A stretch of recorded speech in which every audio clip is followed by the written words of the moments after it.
On ne va pas se mentir, j'ai avant tout fait cet épisode parce que dans mon mois de juin surchargé, je n'ai pas eu le temps de planifier un épisode régulier d'interview. Mais je l'ai déjà dit, le podcast est pour moi un lieu de création, de rencontre, d'expression et d'expérimentation. Et à ce titre, j'avais depuis longtemps cette idée de libre antenne que j'ai commencé à poser sans prendre le temps de la développer il y a quelques semaines. Le seul point qui était très clair à mes yeux, c'est que d'avoir créé une communauté Discord était la bonne plateforme et une occasion parfaite pour se lancer dans ce genre d'échange. Je suis un enfant des années 80 et 90 et de la bande FM, et ma jeunesse a été marquée par ces émissions tardives où on parlait de tout et de n'importe quoi. Pour cette première tentative, c'est précisément ce qu'on a produit. Tout et n'importe quoi. C'est assez fouillis, j'oublie de présenter les gens qui parlent, il y a des longs blancs, et j'ai absolument pas monté quoi que ce soit, donc c'est du brut de chez brut, du vrai live, et en fait j'aime bien. Les interviews ne s'en vont nulle part, mais je m'autoriserai de la même manière que je suis parfois tout seul à sortir ce genre d'épisode de temps en temps. On va affiner un peu, on va prendre de bonnes habitudes, mais j'ai bien aimé donner la parole à qui veut la prendre, et on a passé un bon moment tous ensemble. Si vous voulez participer à la prochaine Libre Antenne, vous pouvez nous rejoindre sur les serveurs Discord, à l'adresse dlodp.fr/discord. Bienvenue dans les yeux des auditeurs du podcast. C'est parti, ça enregistre. Bienvenue. Merci. Bienvenue à tous ceux qui sont connectés, pour l'instant on est 4. Dans les fidèles, il y a Guillaume, sous le pseudonyme Viandox, Amine et Thomas. Il y avait Romain qui était avec nous dans les tests préliminaires, qui devrait pas tarder à nous rejoindre. On avait dit qu'on se reconnecterait un petit peu en avance. Ah bah voilà, on parle du loup. Oui, j'étais en train de regarder une vidéo d'un Guillaume W à propos d'un Julien P et d'une théorie des Lego qui arrive à la 3e minute et c'était à 2 doigts d'arrêter une fois que la théorie des Lego était là, quoi. Tu vois, on m'a vendu la théorie des Lego et elle arrive tout de suite. Ça va arriver là. Je connais ce youtubeur et en fait c'est pas mal ce qu'il fait, donc il faut regarder la vidéo jusqu'au bout. J'aurais pu la regarder jusqu'au bout si j'avais pas vu l'heure et des gens connectés sur le serveur. Voilà, on est tous là, on est tous là. J'espère qu'il y aura plein de monde qui va se connecter, mais pour une première c'est déjà pas mal. On a les fidèles et ça peut être l'occasion d'une bonne discussion. De la libre antenne. Pourquoi la libre antenne si je suis tout à fait honnête, j'ai pas eu le temps d'enregistrer un épisode pour la semaine prochaine. Et en même temps, c'est quelque chose que j'ai envie de faire depuis méga longtemps parce que j'ai grandi à la libre antenne. Moi, j'écoutais Super Nana et Maurice sur Skyrock à l'époque où c'était très compliqué d'écouter Skyrock à Metz parce qu'il n'y avait pas internet. On écoutait sur la bande FM. Et en fait, Skyrock n'émettait qu'à Thionville, donc à 60 km de là, il a fallu que je bricole une antenne pour écouter. Voilà, ça a bercé toute ma jeunesse et toute mon adolescence. Et je crois que j'ai toujours un peu rêvé, quand j'ai commencé à faire le podcast et à imiter la radio, de faire une libre antenne quelque part. Et on y est, enfin. C'est pas mal. Qui a envie de parler ? Je vous laisse la parole. Ne me laissez pas tout seul, s'il vous plaît. Ça y est, mon rêve s'est réalisé, maintenant je panique. Ouais, c'est un rêve de gosse qui se réalise, quoi. Mais c'est des beaux rêves, c'est les meilleurs rêves, les rêves de gosse, non ? Bah ouais. T'étais déjà très débrouillard si t'as bidouillé une antenne pour capter la radio. Ouais, mais j'avais pas bidouillé une antenne, j'avais acheté une antenne plus puissante qui me permettait de capter un petit peu plus loin. Mais c'était toute une histoire, mais c'était vraiment... Tu sais, c'est l'époque Doc Eddie Fool, tous ces trucs-là. On a les souvenirs du même âge. Ouais, on a à peu près le même âge. Moi, j'étais en région parisienne, donc j'avais pas de problème pour capter. Mais c'était ça. Par contre, mon Doc Eddie Fool, ça m'a jamais fait vibrer. Mais c'est vrai que Super Nana, tu sais, tous les trucs tard le soir, où j'avais 13-14 ans à l'époque, donc c'était un petit peu transgressif de rester réveillé aussi tard, surtout pour écouter de la radio. Et le fait que mes parents me laissent, parce qu'ils savaient, ils faisaient semblant de pas s'en rendre compte, mais ils savaient très bien que j'écoutais. Et c'était très très bon souvenir. Si vous connaissez pas, je crois qu'il y a des gens, il y a des podcasts qui rediffusent tous les vieux épisodes. Et de temps en temps, j'en écoute un. Il y a ça, il y avait Arthur et les Pirates. Je sais pas si vous avez connu cette émission également, qui était les grandes heures de la radio. Mon intérêt pour la radio, il est un peu plus tardif et il est avec WeFM. Ouais. Et la radio rock parisienne, je crois que sortie de ça devait atteindre la grande couronne et je suis même pas sûr. Pas partout. Ça c'est devenu un peu plus mainstream maintenant. Et il me semble qu'elle appartient à Arthur, cette radio. Ouais, alors je sais pas, à l'époque c'était un truc indé, c'est les débuts de KDO. Ouais. Et c'était rock'n'roll d'un bout à l'autre. C'est bien mal. Cool. Il y a pas longtemps, il y a Arthur qui a refait justement. Pour ceux qui connaissent Arthur par la télé, vous connaissez pas Arthur vraiment. Arthur, c'est de la radio. La télé, malheureusement, je pense que ça l'a un petit peu, ça lui a donné beaucoup de notoriété, mais ça a pas mis en valeur ce qu'il sait vraiment faire. Mais par contre, il y a quelques années, justement, c'est pour ça que je dis que c'est lui qui a WFM. Il a refait une émission de radio, un morning, une matinale.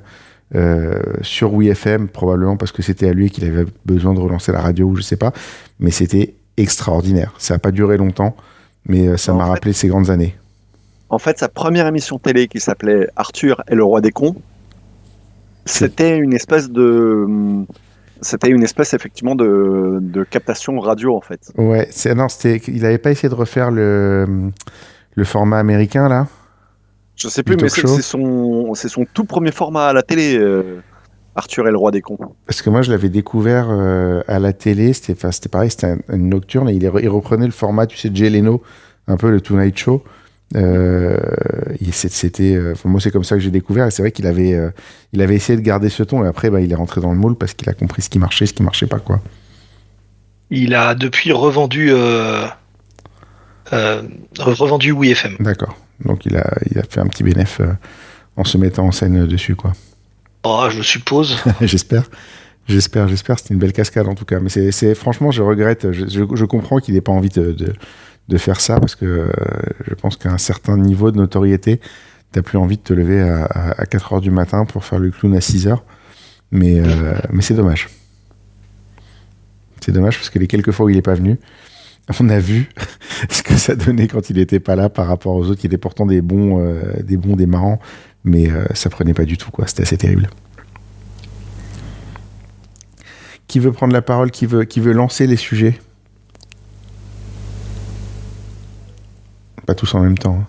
Faudra éditer les blancs. Ouais, faudra. Je pense que j'avais dit que je n'éditerais pas, mais je pense que je vais éditer un tout petit peu quand même pour les lancements. Je veux bien me lancer parce qu'il y a un truc qui me paraît super important en fait, avec toutes les interviews des photographes que j'ai fait. Ouais. Bon, ça en part quelques-uns comme ça, des gens super bien. Je sais pas si vous connaissez un certain Julien P avec sa théorie des Legos, mais ce qui revient dans toutes les interviews, et c'est ce qui me semble super important aussi, c'est de se former. On dit souvent qu'il faut regarder des livres, il faut regarder des images. On dit aussi qu'il faut aller régulièrement faire de la photo dehors pour grandir, pour s'améliorer.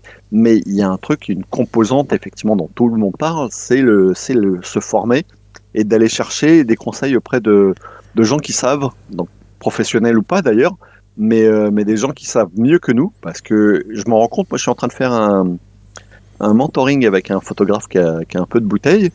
Et, ça fait 15 ans que je fais de la photo de rue, je croyais connaître des trucs. Et en fait, je connais rien du tout. Et ça, je l'ai découvert seulement parce que je me suis lancé dans le mentoring. Parce que effectivement, je participe à un mentoring et en fait, chaque fois qu'on discute avec mon mentor, je découvre des trucs. Tu peux donner le nom de ton mentor ou pas? Antoine Dogan. D'accord. Je connais le nom, mais... Un très très bon photographe qui n'a pas le succès qu'il mérite. Voilà. D'accord, ça peut s'arranger ça. Oui, mais ça va s'arranger. Entre toi et moi, je pense qu'on peut lui amener un petit peu de monde. Ouais, moi j'ai jamais fait moi j'ai un énorme problème de confiance en moi, donc j'ai jamais tenté, je me suis jamais dit que que je pouvais faire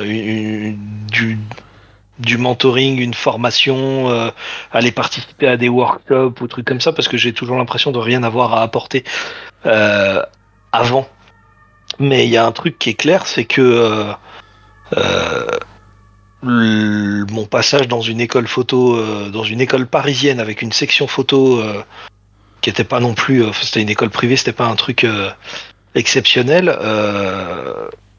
Enfin, ça a complètement changé ma vision et ça m'a donné des clés sur comment faire mes photos, comment faire mes sélections. Sans ça, ce serait une catastrophe aujourd'hui. Et c'est un truc qu'on voit malheureusement beaucoup dans les jeunes photographes aujourd'hui, c'est que ça fait des photos, ça présente des trucs, mais ça monte pas d'histoire, ça construit pas de série. Je peux tempérer un petit peu la manière de le dire aussi. C'est important de faire des formations payantes. Et le payant a un sens, dans le sens où, aujourd'hui, on te dit c'est très facile de se former. J'ai eu cette discussion il n'y a pas longtemps de photographes qui disent je me suis formé beaucoup sur YouTube. Effectivement, YouTube, pendant un temps, tu peux découvrir énormément de choses, mais tu as vite atteint le bout de ce que YouTube va te proposer en termes de connaissances, parce qu'à un moment, tout le monde répète à peu près la même chose en boucle. La plupart du temps, ils l'ont appris d'autres photographes et ils le répètent sans avoir compris, ce qui n'est pas forcément une bonne chose. Et du coup, le fait de trouver quelqu'un que tu payes et dont c'est vraiment la spécialité, le métier, je pense que ça a une vraie importance et une vraie valeur, en fait.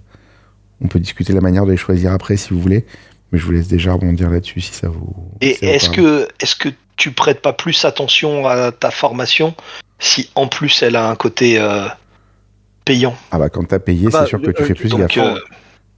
En fait, moi, je le vois, c'est-à-dire qu'effectivement, le fait de payer, alors, le fait d'avoir cette volonté, effectivement, de se former, d'aller au-delà, effectivement, ça te motive, mais le fait de sortir de ta poche de l'argent, bah, t'es d'autant plus motivé que tu investis sur toi, en fait.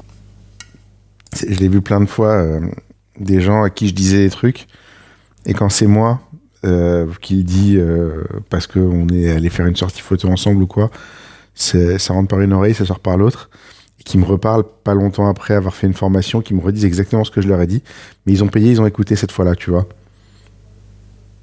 Ça a son importance, ça a une vraie importance. Après, l'autre point important, c'est de bien choisir qui tu payes pour te mentorer ou pour te dire les choses. Et moi, j'ai une règle que j'ai appris durement en salle de sport. Quand je suis arrivé la première fois dans une salle de sport, j'ai fait ce que tout garçon normalement constitué aurait fait. J'ai été voir la petite coach qui était mignonne et je lui ai demandé de me faire un programme. Et en fait, au bout de 1 mois ou 2, je progressais pas. Et j'ai sympathisé avec un des coachs qui était une espèce de gros mastoc avec les gros muscles et tout. Et il regarde mon programme, il me dit t'as fait la même connerie que tout le monde en fait, t'as envie de me ressembler, mais t'as été voir la fille mignonne qui est toute maigrichonne. Et en fait, elle t'a fait un programme qui correspond à elle parce qu'elle sait pas ce que c'est que de prendre du volume. Donc de ça, j'ai retenu cette règle qui guide tous mes choix de coach et de formateur. En fait, c'est que je ne vais voir que des gens à qui j'envisagerais de ressembler et avec qui ça me plairait de ressembler. Et j'avais un pote qui avait formulé ça autrement. Il disait, quand tu rentres dans un restaurant, regarde autour de toi, parce que si tu manges ici tous les jours, tu vas ressembler à tous ces gens-là. Je peux pondérer un tout petit peu, vas-y. Julien. On est là pour ça. Tu vois, le truc, c'est qu'il y a... Alors, je suis monomaniaque à propos d'un photographe qui s'appelle Alan Schaller. Ouais. Je ne sais pas pourquoi. Voilà. Je l'aime bien, il est très drôle. Il est très drôle et en fait, j'aime bien dire que tous les 3-4 jours, en fait, sur Instagram, il te sort un banger il te sort un carrousel de 3-4 photos qui sont mortelles à chaque fois. Mm-hmm. Donc le mec, c'est fou, il a un talent fou. Maintenant, il propose des workshops, c'est 2500 € la journée, je crois. Mm-hmm. Je me demande si ça vaut le coup, tu vois, de mettre 2500 €. Est-ce que tu payes le savoir-faire ou est-ce que tu payes le faire savoir? C'est un autre débat. En gros, bah ouais, mais ça rentre en compte dans le... Ah oui, je suis tout à fait d'accord. Je pense que ça rentre en compte dans le choix du photographe qui va devenir ton mentor. Si tu as envie de ressembler à Alan Schaller, mais que tu n'as pas les moyens de mettre ce que Alan Schaller te demande de mettre, effectivement, il faut trouver quelqu'un d'autre. Après, je veux dire, la beauté de ça, c'est que des gens à qui tu peux avoir envie de ressembler, t'en as quand même quelques-uns. Tu vois, tu peux prendre des conseils. Après, tu peux prendre aussi des petits morceaux des uns et des autres. J'ai fait une formation qui s'appelle Tumaniu. Tumaniu, c'était $3000 à l'époque. Et c'était un prix parce que j'étais dans la première promotion, donc c'était le lancement. Et aujourd'hui, je crois que c'est plutôt 4000 ou 4005. Enfin, c'était un gros investissement. Je savais que je voulais aller dans cette voie-là. J'ai su après que j'étais très content d'avoir appris ce qu'ils m'ont appris, ce qu'ils m'ont enseigné, mais que j'avais plus du tout envie de devenir un mini eux, parce que en fait, quand tu vois ce que eux font et que tu vois ce qui sort d'une manière générale dans le monde du mariage, en fait, tu te rends compte qu'ils ont une armée de clones partout qui font exactement la même chose qu'eux, et ça marche parce que voilà, c'est la mode.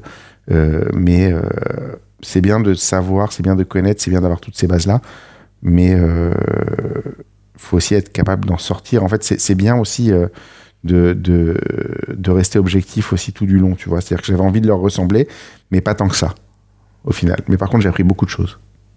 Parce je connais un photographe qui a suivi un workshop d'un photographe super célèbre. Mm-hmm.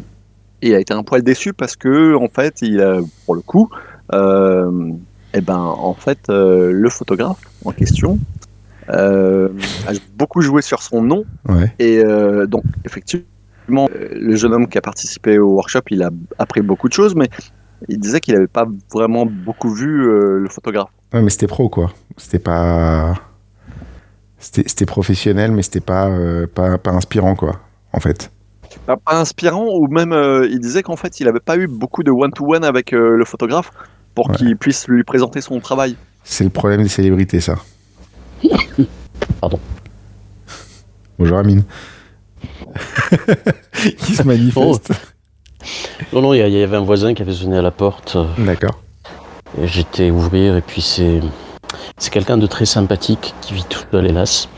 Et quand il sonne à la porte pour parler... Bah, donne le lien du Discord. Ouais, il fait pas de photos, il fait pas de la photo. C'est dommage. C'est très dommage. Qu'est-ce qu'on disait avant? Sur les formations. Sur les formations. Moi, c'est un truc. Je me pose régulièrement la question d'en faire ou pas, parce que le gros point, moi, c'est que j'ai plus du tout l'intention de devenir professionnel. Ce qui ne t'empêche pas de progresser. J'ai plus du tout l'intention d'essayer d'en vivre. Et j'ai quand même du mal à arriver à justifier les coûts de ces formations, de ces workshops, pour un hobby, en fait. Investis sur toi, en fait. Oui. C'est ce qu'il faut se dire. En fait, toutes les formations, je reste persuadé que toutes les formations ont pour but de te développer toi-même intérieurement. C'est pas tu fais une formation photo et puis tu vas apprendre que sur la photo, tu fais une formation sur tel truc. En fait, la réalité, c'est qu'à peu près tout le temps, c'est aussi une recherche sur toi, à un moment ou à un autre. Donc, si tu veux, tu fais une formation très poussée en photo. Le Touman, c'était ça. T'as, oui, l'aspect technique, le machin, comment faire une silhouette, un machin. Mais en fait, t'as énormément de choses sur développe ton propre regard à toi et pose-toi des questions sur pourquoi tu fais ça et qui t'amènent à réfléchir sur toi. En fait, toutes les formations que j'ai faites dans tous les domaines, que ce soit du commercial, que ce soit de la photo, que ce soit autre chose, en reviennent toujours à peu près à la même chose. C'est toujours des leçons de vie, en fait. Oui, ça doit l'être. Je te fais entièrement confiance là-dessus. Mais c'est vrai que j'ai du mal à sauter le pas parce que c'est un budget que si je le consacre à ça, ça veut dire que je le consacre pas à autre chose qui pourrait être plus essentiel dans la vie de tous les jours. Je crois qu'à un certain stade, en fait, tu dois te développer en tant que personne plus qu'en tant que photographe. Et c'est ça qui fera. Enfin, à quel niveau il faut s'arrêter pour devenir un meilleur photographe techniquement, quoi. C'est comme d'acheter du matos. Enfin. Le truc, c'est que aujourd'hui, je regrette de pas avoir fait ça plus tôt. C'est-à-dire qu'au bout de 15 ans, j'ai l'impression d'être passé un peu à côté de la photo. Et là, ça me remet dans le droit chemin et j'apprends énormément de trucs. Et je me dis, voilà, j'investis sur moi et c'est pour moi que je le fais. C'est pour personne d'autre, tu vois. Je veux pas devenir professionnel, je veux pas vivre de la photo, mais je veux dépasser mes capacités d'aujourd'hui. Et ça passe par quelqu'un qui te dit, tiens, là, par exemple, t'aurais pu faire ça T'aurais pu faire ça. Enfin, faire vaciller un peu les certitudes que j'avais. Et pour le bien de mes photos, justement. Non, mais c'est la bonne méthode. Pour avoir vécu ça aussi, mais en étant professionnel, ça a un effet très pervers quand c'est ton métier. Et c'est pour ça que je pense qu'en étant amateur, tu as peut-être plus à y gagner. Moi, d'avoir fait des formations qui m'ont appris à faire des photos plus personnelles, ça m'a un petit peu gâché le plaisir de faire des jobs. Où tu as plus de contraintes, tu as des passages obligés, tu as des attentes, t'as plein de choses comme ça. Enfin, hier, j'ai fait un événement, il y avait des concerts. Et le truc, en fait, c'est que l'événement, je l'ai un peu fait 3 fois depuis 3 semaines. Avec 3 fois le même concert, 3 fois le même spectacle, 3 fois le même truc. Tu refais les photos, t'as beau essayer de varier un petit peu, de faire des nouvelles choses et tout, t'as quand même des limites dans ce que tu peux faire et t'as quand même une attente du client qui va pas accepter des trucs trop what the fuck, tu vois. Donc, t'as cette frustration aussi et c'est pour ça que c'est beau d'avoir une possibilité de progression quand c'est pas ton métier. C'est qu'en fait, ça t'ouvre des possibilités. Moi, ça m'ouvre plein de possibilités, mais que je peux pas forcément exploiter. Et c'est méga frustrant, en réalité. Non, c'est un truc qu'il faudra que je fasse à un moment, mais je pense que je suis pas encore prêt. T'es peut-être pas mûr, hein, oui, tout simplement. Ou pas mûr pour le faire. Il y a un moment pour tout. Je pense qu'il faut aussi être assez vigilant au côté business de la chose. D'aller vers des formations où ceux qui proposent ça ont vraiment un prix qui sont justes par rapport à ce qu'ils proposent et au contenu. Parce que j'ai l'impression que, en tout cas, j'ai remarqué que certains lancent des formations à un prix excessivement cher par rapport à ce qu'ils proposent et qui a vraiment ce côté business. C'est comme dans les voyages photos. C'est vraiment du business et les gars sont clairement du beurre. Le prix n'est pas tout à fait juste. Alors, après, il y a des exemples. Ça coupe beaucoup. Ouais, ça coupe beaucoup. Il y a des exemples de photographes qui ont 6 mois, 1 an d'expérience et qui se lancent dans des workshops aussi. Tu vois, enfin, aujourd'hui, le business model en mariage, c'est tu fais 12 mariages, tu gagnes 4 awards, tu sympathises un petit peu à droite, à gauche et tu lances ton workshop. Et, ça me pose un problème. C'est un peu le monde d'aujourd'hui, c'est-à-dire que c'est de la création de contenu et pas de la création de valeur en fait. Donc je sais bien, mais tu vois, et dans tous les domaines professionnels, c'est la même chose, c'est-à-dire que c'est pas parce que tu es un bon ouvrier que tu vas devenir un bon manager. Et donc les gens qui proposent des workshops, qui ont 6 mois de bouteille, au-delà du prix, il y a l'expérience et il y a ce que tu peux transmettre et il y a la façon de le transmettre. Effectivement, si tu n'as pas ce bagage-là, tu peux faire plus de mal que de bien. Ces gens-là vendent pas réellement de la formation, ils vendent du raccourci. Ce qui n'est pas la même chose. C'est-à-dire, c'est quelqu'un qui te dit, moi j'ai réussi en 6 mois, voilà comment tu vas faire comme moi. Sachant que réussir est un concept très élastique. Donc tu peux pas dire... Enfin, je veux dire, moi j'ai déjà vu des mecs qui se proposaient de m'expliquer du business. Et quand je regardais leur chiffre d'affaires, en fait, je faisais plus d'argent qu'eux. Donc, il y a une vraie réflexion à avoir aussi là-dessus. Il y a 12 ans, 13 ans, 14 ans, je sais pas, je vais à un concert de Jamiroquai. Et je suis un méga fan de Jamiroquai. Et c'est la plus grande déception de ma vie. Parce que, clairement, lui, il était là que pour le pognon. Il faisait son job. Il n'en faisait pas plus. Donc, ça restait extraordinaire. Mais tu vois qu'il se fait chier, quoi. Et des fois, t'as des gens comme ça qui sont... Tu l'as vu à Bercy, c'est ça ? Je l'ai vu à Bercy, ouais, exactement. L'acoustique était horrible en plus. Ouais, c'était pas foufou.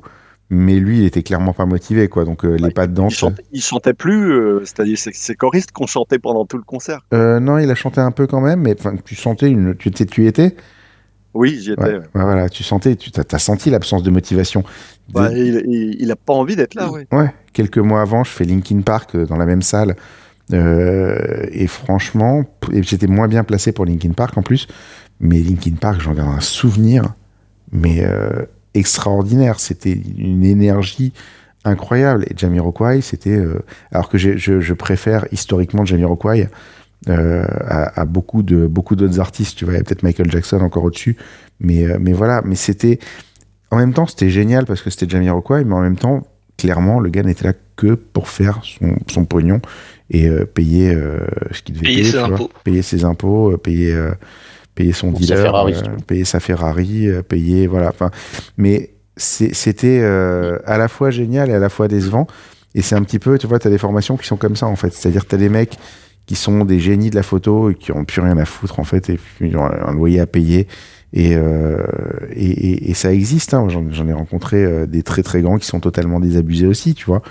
Et c'est des gens, par contre, si tu arrives à leur insuffler un petit peu de ton énergie à toi et de ton envie, par contre, qui peuvent t'apporter un truc énorme. Mais voilà, c'est aussi des gens qui vont te ressortir. Ils ont fait un workshop, ils l'ont préparé il y a 20 ans, et ils le resservent tous les week-ends. Pareil, pour 1000 balles. Et voilà. Écoute, moi j'ai participé c'est un workshop en ligne. C'était un webinaire qui donnait accès ensuite à des formations pour une photographe de mariage qui est en Newfoundland, Terre-Neuve et Labrador. Franchement, heureusement que c'était un système où tu payais sa formation au mois.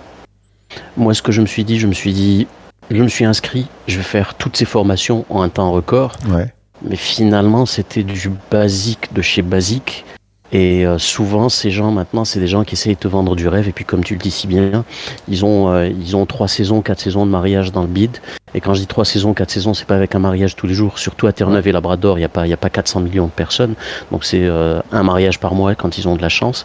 Et ça se projette photographe parce que ça a une belle gueule et un certain formateur de photographe parce que ça a une belle gueule et un certain charisme. Mais écoute, j'ai fait tous ces modules de cours en une semaine, et quand j'ai fini les modules de cours, c'est moi qui commençais à lui dire, écoute, dans tel module, il y a ça qui manque, il y a ça qui manque, il y a ça qui manque. Quand tu parles de comment faire payer tes photographes, où est l'amortissement tes clients, où est l'amortissement de ton matériel, où est l'amortissement des licences Adobe que tu payes à côté, où est-ce que c'est tout ça, quoi? Qu'est-ce que tu formes? L'amortissement, mais c'est un truc, tu sais, j'en reviens pas du nombre de fois où je dois expliquer ça à des clients. Mais non, mais c'est rien, c'est bien, tu viens juste avec ton appareil et puis t'en as pour 1 heure et trucs. Ouais. Je m'entends, le simple fait de sortir mon appareil, je fais tant de prestations par an, j'achète mes appareils tous les 2 ans, ça me coûte ça, donc réparti sur le nombre de prestations que je fais par an, ça me coûte ça, donc ce que tu proposes, ça ne tient pas la route. Écoute, il y a eu les photos que j'ai postées, là, le couple, je les ai postées sur vos critiques. J'ai envie de me lancer un peu en photographie de mariage, mais comme étant un side job, comme on dit ici, parce que j'ai un travail à temps plein, même si c'est un travail qui me sort par les trous du nez, mais c'est un travail à temps plein qui me permet de payer mes crédits, comme on dit. Ce couple, je les avais pris en photo, ils étaient super contents. La demoiselle, après, elle me dit, écoute, notre mariage est prévu pour le mois de mai. Pour le mois de juin, pardon, est-ce que tu es partant pour me prendre en photo? D'accord, je te prends en photo, je lui envoie les factures, je lui envoie un devis, voilà combien que ça va coûter. Mais dans le détail, il me faut un second shooter parce qu'on ne sait jamais, je suis pas à l'abri d'une carte mémoire qui lâche. Il y a le matériel. En plus, c'est passé d'un mariage qui devait durer 1 journée à une cérémonie, parce qu'elle est originaire du Bangladesh, c'est une cérémonie qui dure 3 jours. Moi, c'est 3 jours où je m'absente de ma job aussi. Donc, il faut que j'amortisse cet argent, il faut que j'amortisse mon matériel, il faut que j'amortisse mon temps.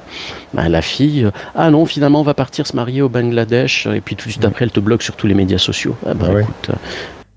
Ouais, non, mais ça, c'est du classique. Alors, juste, t'as dit, j'ai posté les photos.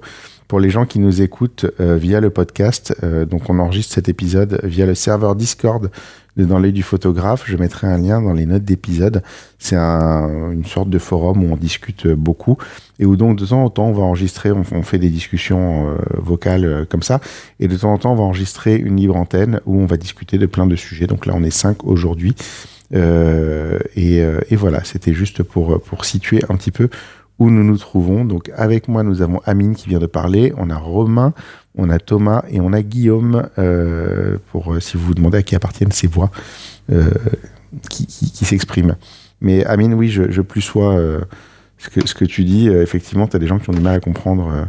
C'est les augmentations tarifaires aussi que j'ai du mal à faire passer des fois. Ils me disent, mais je comprends pas, tu faisais ça pour tel prix et maintenant c'est plus cher. Et oui, mais en fait, là j'ai changé de système de galerie, c'est plus cher. Donc je le répercute en fait. Je peux pas. Adobe c'est plus cher, machin c'est plus cher, truc c'est plus cher. En essence elle est plus chère. L'essence c'est plus cher, l'IA pour la retouche elle est plus chère, le machin, tout. Enfin, je veux dire, là j'ai eu il y a pas longtemps, j'ai un client qui m'appelle, il me fait voilà, alors pour la soirée qu'on fait régulièrement, il va falloir que tu me fasses un petit film. D'accord, donc ça va me prendre 4 heures, donc ça va avoir un coût. Ah mais non, mais ça va, j'ai un autre photographe sur une autre soirée, il me le fait gratos, c'est bon, t'en as pour 5 minutes là. Non, j'ai besoin de plein de trucs, enfin, rien que la licence Final Cut, en admettant que je le fasse sous Final Cut, mais enfin tu prends un logiciel spécialisé, t'en as facile pour 300 €, tu vois, enfin faut pas déconner quoi, puis il faut le vendre derrière le truc. C'est vrai qu'ils ont souvent du mal à comprendre ça. Tout ça, ça continue de pas me donner envie de passer pro. Moi, dans mon métier, je fais de l'assistance technique par téléphone pour un grand opérateur de téléphone mobile national. Et j'ai déjà assez de mal avec les clients finaux.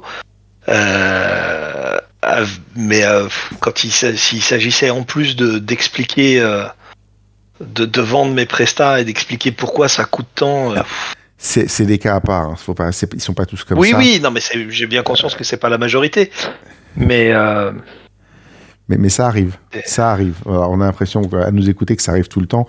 Ça arrive pas si souvent, mais moi ça m'est arrivé au moins 3 fois sur les derniers mois. J'ai dû justifier de tarifs que j'estimais plus élevés, mais aussi parce que t'as des gens en face de moi qui sont pas au même tarif, clairement. Et ça, c'est un autre problème, en fait. C'est-à-dire que, dans le même temps, ces gens qui te vendent une formation pour t'expliquer comment te développer en business te sabrent derrière en étant moitié moins cher que toi, tu vois. Et ça m'est déjà arrivé assez fréquemment. Et en même temps, je suis aussi le premier à dire allez-y, faites-vous les dents, allez-y coûte que coûte. Mais bon, après, j'ai la faiblesse de croire qu'entre un débutant et moi qui fait ce boulot depuis bientôt 13 ans, 14 ans, il y a quand même une différence de sécurité, de rendu, de qualité, quoi. Romain, je te redonne la parole. Tu veux bien, puisque du coup, t'es pas professionnel, peut-être les gens vont se demander ce que tu fais. Comme photo. Ce que je fais en quoi ? En photo ou à côté ? En photo. Tu nous as dit déjà. En photo, j'ai eu une période où quand j'étais jeune, j'ai voulu, j'ai essayé de devenir professionnel, mais dans des milieux assez particuliers, parce que moi j'ai d'abord fait de la photo de skateboard. Je suis un ancien skateur, dans le sens où je pratique plus, mais dans ma tête, je suis toujours un skateur. Quand je me balade en ville, au moindre bruit qui ressemble au bruit d'une planche à roulettes, je tourne la tête. Et le skateur en plus un œil particulier que tu retrouves, je pense, dans la photo de rue. Et après le skate, ça a été la photo de concert.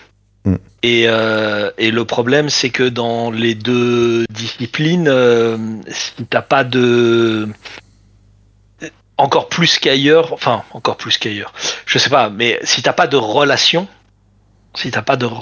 professionnelle, si tu ne connais pas les gens avant, tu n'arrives nulle part, en fait. Si t'as pas les débouchés tout de suite. Ah ouais, c'est très compliqué. Moi, je me suis vraiment mis à la photo de concert quand j'ai quitté Paris et que je suis revenu à Lyon en 2002. Et en fait, ce qu'on me répondait ce que la presse me répondait, c'est que déjà eux, ils étaient basés sur Paris, donc les artistes passaient aussi à Paris. Ils passaient avant tout à Paris, et que ils avaient déjà des photographes pour le faire. Et je me suis rendu compte à un moment où j'avais des très très bonnes images d'un concert qui avait été d'abord passé à Lyon avant de passer à Paris, ils allaient pas prendre mes photos parce que c'est le cousin du rédac chef qui pourrait les faire à Paris. Ouais. Même si résultat, il ne serait pas publié dans le numéro qui sortait entre les deux concerts, mais qu'elle serait publiée après le concert parisien qui était le dernier du passage en France. Ouais. Et dans le skateboard, c'était pareil. Il fallait avoir le nez pour rencontrer les jeunes qui allaient devenir très forts. Et il fallait aussi en même temps rencontrer ceux qui allaient avoir des marques, ceux qui allaient avoir des magazines, parce que la presse spécialisée était quand même assez compliquée. Et c'est de la photo de célébrité quelque part en fait. C'est-à-dire tu mises sur un cheval en priant pour que ce soit le bon, quoi. Exactement. C'était un peu ça. Et il fallait aussi que cette personne-là, j'en ai eu deux, j'en avais trouvé deux qui étaient des amis et qui étaient très très forts et qui étaient suffisamment jeunes pour que derrière ils puissent avoir une carrière, on va dire, et ils avaient le niveau pour avoir une carrière dans le skateboard, mais au final, faire du skate, ça leur plaisait, mais en faire un métier, devoir aller faire des sessions photos, devoir s'entretenir avec des marques, avoir des impératifs d'être présent sur des événements, ça les faisait royalement, et donc au final ça a rien donné. C'est des aspects très compliqués, et j'ai eu une crise à un moment où ça a été où je me suis demandé, mais à quoi bon continuer à faire de la photo si j'arrive pas si ça arrive pas à déboucher sur quelque chose. Et puis c'est quand j'ai fini par me dire que écoute, tu aimes faire des photos, continue à faire des photos pour ton plaisir sans essayer de les vendre, d'en vivre ou quoi que ce soit, que ça a été une forme de libération. Mais c'est marrant parce que ce que tu dis, en fait, t'as voulu faire de la photo pour en vivre, t'as pas choisi le milieu en fait où c'était facile de gagner sa vie en photo, parce qu'il y a des endroits où c'est plus facile de gagner sa vie en photo que d'autres. Par contre, c'est les photos que tu fais dans ces trucs-là, pour moi, il y a certainement des gens qui arrivent en vie, mais ça doit être un truc de passionné, dans le sens où tu as des exemples de bouquins qui sortent aujourd'hui sur les rappeurs des années 90, qui à l'époque étaient pas gros et personne en fait, et tu pouvais pas savoir qui allait cartonner ou pas. Et tu as juste des gens qui ont photographié ces mecs-là avant et qui font des livres aujourd'hui, tu vois. Mais voilà, c'est des gens qui étaient là à un moment. Tu parles des rappeurs des années 90, tu penses à sûrement... je crois que c'est Jamel Shabazz. Alors Jamel Shabazz, c'est plutôt côté américain. Là, je pensais à Mike Lucas qui a sorti un livre il y a pas longtemps sur les rappeurs français. Mais Jamel Shabazz aussi avait. Mais lui, c'est plus une espèce de street style en fait. C'est le mec qui faisait des photos de Jean Louquet dans la rue avant que ça existe sur Instagram, tu vois.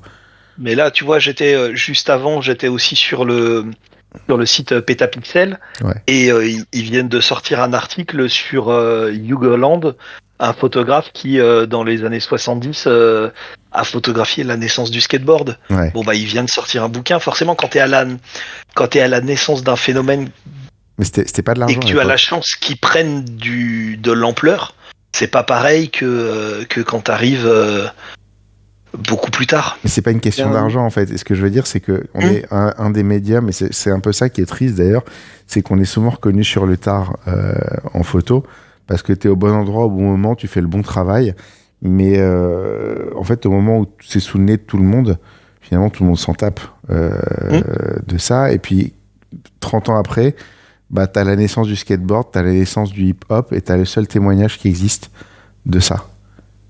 Il y a une artiste majeure une vieille dame aujourd'hui qui doit avoir 80-90 ans, qui s'appelle Martha Cooper. Ouais.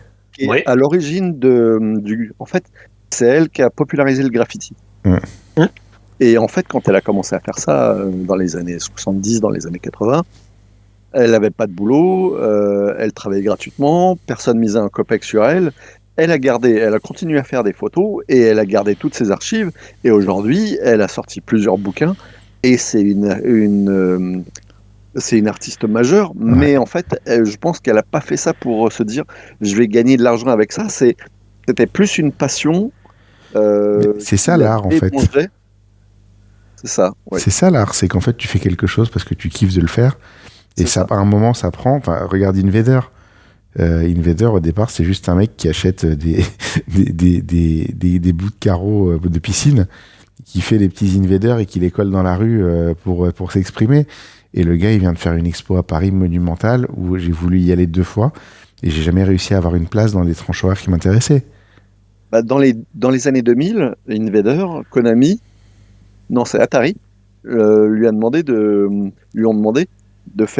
recouvrir la façade de leur immeuble d'un Invader géant. Ouais. Ils ont dû payer cher. Fou. Ah oui. Ça a dû leur coûter bien cher parce que je sais ce que ça se vend. Et franchement, voilà quoi. Mais c'est assez incroyable de dire. Et ce mec-là, il est même pas vraiment à la recherche de la gloire parce que finalement, personne sait qui c'est. Personne ne le connaît. C'est ça. Il y a l'Anna il achète toujours ses carrelages dans le même magasin et sa colle dans le même magasin dans l'Est parisien. Et la vendeuse, c'est qui c'est évidemment, parce que à un moment, tu vois les volumes, tu te dis. Et elle dit souvent, il y a des gens qui viennent dans le magasin en espérant le voir. Et en fait, le gars est à côté et il le calcule même pas, quoi. Un autre exemple, c'est Jean-Baptiste Pellerin, qui est un photographe super talentueux. Donc, tu as fait une très belle vidéo sur lui, d'ailleurs. C'est ça, je connais un super youtubeur qui a fait une super vidéo sur lui. Le truc, c'est qu'il disait que son art lui coûte plus d'argent qu'il lui en rapporte parce que ce qu'il fait, c'est ses portraits, en fait, il fait des portraits de gens un peu originaux. Ses portraits, il les colle dans la rue. En fait, il a un petit support avec du verre et en fait, il les colle les murs de Paris et ça doit lui coûter une fortune, ça. Mais jusqu'au jour où ça va décoller. Et puis. Ça a décollé, ça a pété, en fait. Voilà. Mais il y a un moment où ça shift, mais c'est d'investir en fait, et c'est de créer ce que tu as envie de créer pour le plaisir de le créer, jusqu'à ce que ça parle à quelqu'un en fait. Sinon, tu fais encore une fois du contenu, et le contenu, c'est immédiat et c'est vite oublié, quoi. Alors que des fois, tu as des choses que tu as du mal à imposer, mais quand tu les imposes, elles durent. On va accueillir Leslie, juste qui s'est connectée avec nous. Bonjour. Allô? Ah, mais elle est connectée, mais on ne t'entend pas. Attends. C'est belle. Elle a bien activé son micro. Ouais, ça a l'air de fonctionner, il n'y a pas de raison. Bon, on va continuer la discussion, on va finir par t'entendre, hein, j'espère. Et moi, je pense que si, je pense qu'il y a aussi une question d'époque, puis il y a une question de rencontre, il y a une question de lieu. Probablement que si j'avais pu rester sur Paris. Les choses se seraient passées différemment. Mais après, est-ce qu'il ne faut pas faire les choses pour soi d'abord, avant de se dire je vais gagner de l'argent? C'est la vraie question. C'est ça la vraie question. Oui, non. On a presque entendu Leslie. Ouais, j'ai vu ça s'allumer. Ça va finir par marcher. Je pense que tu dois être en train de régler ton micro, Leslie. Peut-être qu'il faut choisir un autre. Elle est connectée depuis son mobile, peut-être. Je dis ça. Ah ouais, c'est déconnecté. Voilà. Je dis ça. Elle va revenir de son ordinateur. Je dis ça. Moi, j'ai galéré tout à l'heure à me faire entendre également.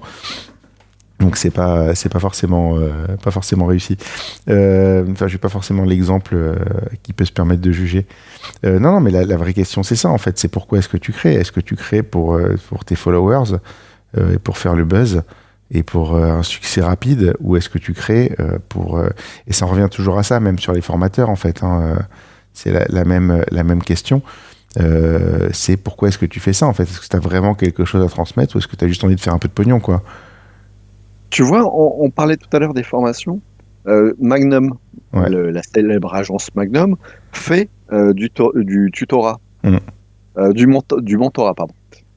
Et notamment, un des mentors, c'est Bruce Gilden. Mais tu te dis, si je fais un truc avec Bruce Gilden, est-ce qu'il va en avoir quelque chose à faire de mes photos, ou est-ce que il en a juste après mon argent? C'est pas totalement incompatible. Hein. Touman, on était 300. Erika et Lani, ils savent pas qui je suis. Ils sont passés à Paris, ils ont invité tout le monde, ils m'ont oublié. C'est pas grave, c'est pas pour ça que tu vas pas apprendre quelque chose. Mais on est d'accord, mais est-ce que le soin ou l'information apportée va être aussi efficace que si tu t'adresses à quelqu'un d'autre qui est moins connu et qui joue moins sur son nom? Il y a pas de bon choix, j'ai envie de te dire. Il y a le choix que tu fais et tu sauras jamais si l'autre était meilleur ou pas. Mais en fait, à la fin, est-ce que tu as appris quelque chose? Pour moi, c'est ça la seule et unique chose à retenir. C'est est-ce que tu as progressé ou pas? En fait, peut-être tu aurais progressé marginalement plus, mais la réalité, enfin, tu prends une formation comme ça, je te sors exactement celle-là. J'ai repris mes notes il y a pas longtemps. Là, il se trouve, je reparle beaucoup d'eux parce qu'ils ont renvoyé. En fait, quand j'ai acheté la formation, t'as acheté 1 an d'accès. Et au bout d'1 an, c'était terminé. Et j'ai toujours eu un peu envie d'y revenir, mais bon, j'avais pas envie de refoutre 1000 balles pour l'accès. Puis là, ils ont fait une promo pour $500, donc un peu plus de 400 €.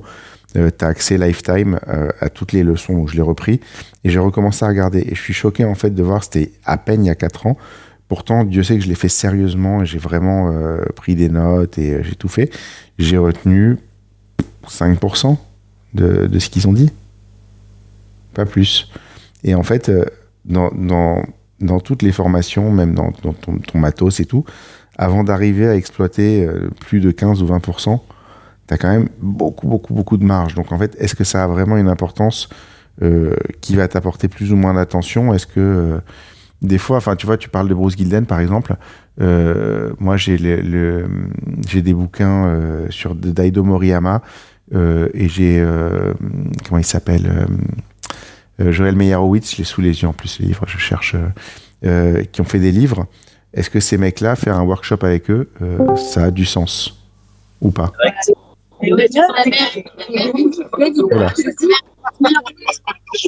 Voilà.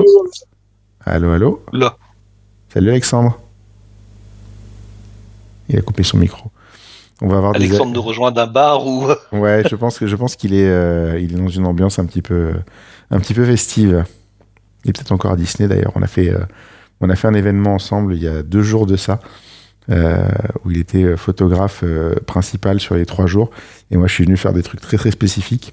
Et du coup, on s'est rencontrés, on s'était un peu parlé sur le Discord.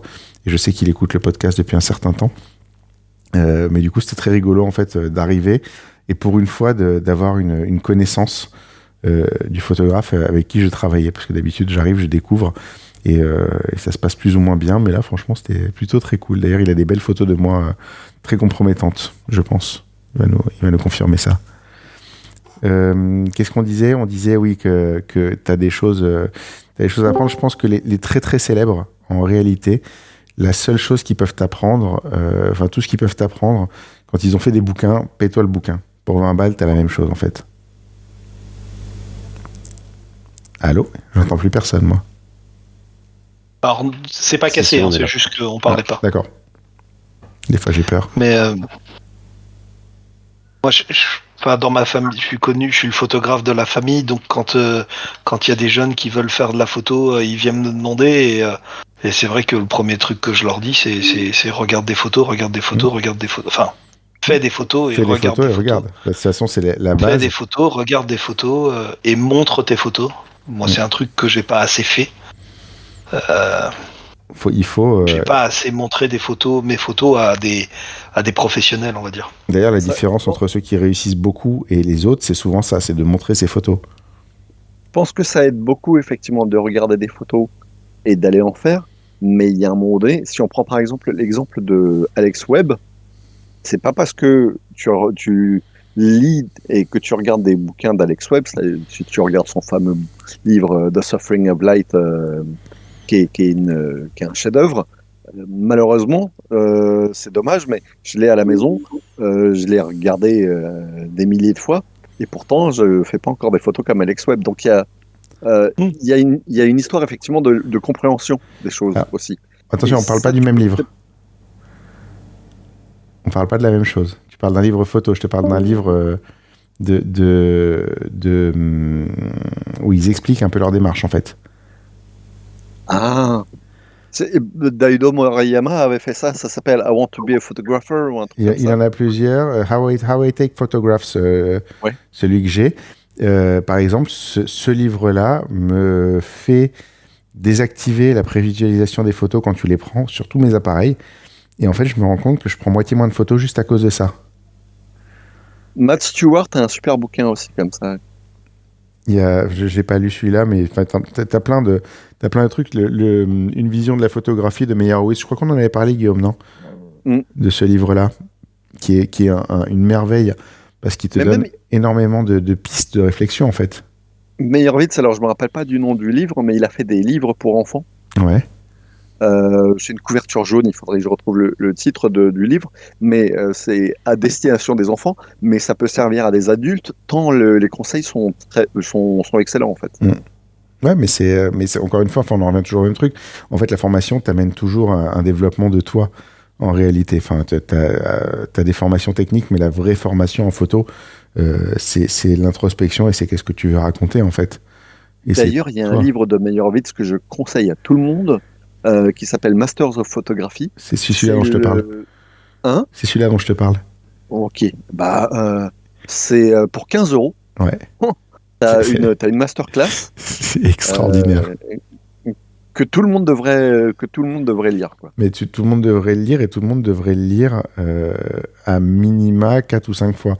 Parce que il y a... Ah, c'est celui-là, Seeing Things, c'est ça que t'as posté? Ouais. Ouais, c'est ça, je vais le commander tout de suite.